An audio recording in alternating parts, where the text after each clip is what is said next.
Here I have EMPORIA Smart 4, and today I'm going to show you how to take a burst shot or the series of photos on this device.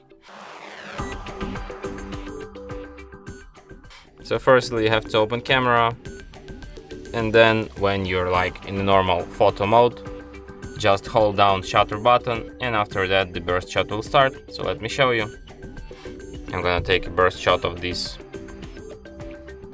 flower. So let's get it. I just hold down it, and wow, oh yeah. So as you can see right now I took like 19 shots, and by going to the photo album here we can review all these shots. So yeah, and that's it. Thanks for watching. If you find this tutorial useful, don't forget to hit that like button and subscribe to our channel.